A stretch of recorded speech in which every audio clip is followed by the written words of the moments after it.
ನೋಡ್ರಿ ಕಲಾವಿದ ದೋಸೆ ಹೋಯ್ತಾ ಇದ್ದಾನೆ. ನಾನು ವಿಡಿಯೋ ಮಾಡಾಕಿದ್ದಕ್ಕೆ ಜನ ಏನೋ ಒಂದು ಒಳ್ಳೇದಾಗಲಿ, ಉದ್ಧಾರ ಆಗಲಿ. ಎಲ್ಲ ಅಭಿಮಾನಿಗಳು ಬಂದು ಸಹಕಾರ ನೀಡ್ತಾ ಇದ್ದಾರೆ, ಒಳ್ಳೇದಾಗಲಿ ಎಲ್ಲ ಅಭಿಮಾನಿಗಳ ಮೇರೆಗೆ ಒಂದು ವಿಡಿಯೋ ಬಿಡಿ.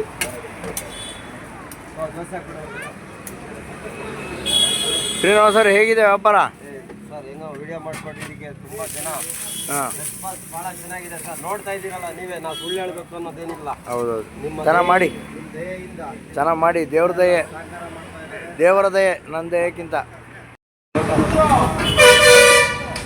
ಎಲ್ಲ ಹೇಗಿದೆ ಎಲ್ಲ ಐಟಮ್ಸು? ಸೂಪರ್ ಆಗಿದೆ, ಚೆನ್ನಾಗಿರುತ್ತೆ.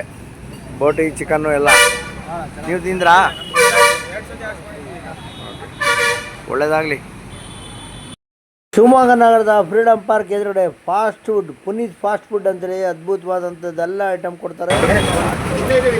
ಏನ್ರಿ, ಹೆಂಗಿದೆ ಮೊಟ್ಟೆ ದೋಸೆ? ಏನು ತಗೊಂಡಿದ್ದೀರಾ? ಮೊಟ್ಟೆ ದೋಸೆ, ಬೋಟಿ ತಗೊಂಡಿದ್ದೀವಿ. ತುಂಬ ಅದ್ಭುತವಾಗಿದೆ. ಇಲ್ಲಿ ಸಿಗೋವಂಥ ಎಲ್ಲ ಮಟನ್ ಅಡುಗೆನೂ ಕೂಡ ಮನೆ ರುಚಿಯಲ್ಲಿ ಮಾಡೋದು ತುಂಬ ಅದ್ಭುತವಾಗಿದೆ. ಜನ ಎಲ್ಲ ಬರ್ತಾರೆ. ನಿಜಕ್ಕೂ ನಮ್ಮ ಶಿವಮೊಗ್ಗಕ್ಕೆ ಮನೆ ರುಚಿ ಎಲ್ಲ ಬೇಕು ಅಂತಂದರೆ ಈ ಹೋಟ್ಲಿಗೆ ಬಂದು ಈ ಹೋಟ್ಲಲ್ಲಿ ಊಟ ಮಾಡಿದ್ಮೇಲೆ ಅವರೇ ಹೇಳ್ತಾರೆ. ಆರ್ಡರ್ ಕೊಟ್ಟರು ಮಾಡ್ಕೊಡ್ತಾರೆ. ಖಂಡಿತ ಮಾಡ್ಕೊಡ್ತಾರೆ. ನಾವು ಹಂಗಾಗಿ ನಾವು ಎಲ್ಲಾರು ಹೋಗ್ಬೇಕು ಅಂದ್ರೆ ಇವ್ರ ಹತ್ರ ಬಂದು ನಾನೇ ಪ್ರಮೋಷನ್ಗೆ ವಿಡಿಯೋ ಮಾಡಿಕೊಟ್ಟಿದ್ದೆ. ಎಲ್ಲರೂ ಸಹಕಾರ ನೀಡಿದ್ದಾರೆ, ತುಂಬ ಜನ ಬರ್ತಾ ಇದ್ದಾರೆ. ಶ್ರೀನಿವಾಸ್ ಅವರಿಗೆ, ಅವ್ರ ಮಕ್ಕಳಿಗೆಲ್ಲ ಒಳ್ಳೇದಾಗಲಿ. ನಾಳೆ ದಿನ ಕಡುಬು ನಾಟಿ ಕೋಳಿ ಸಾರು ಸಿಗುತ್ತೆ.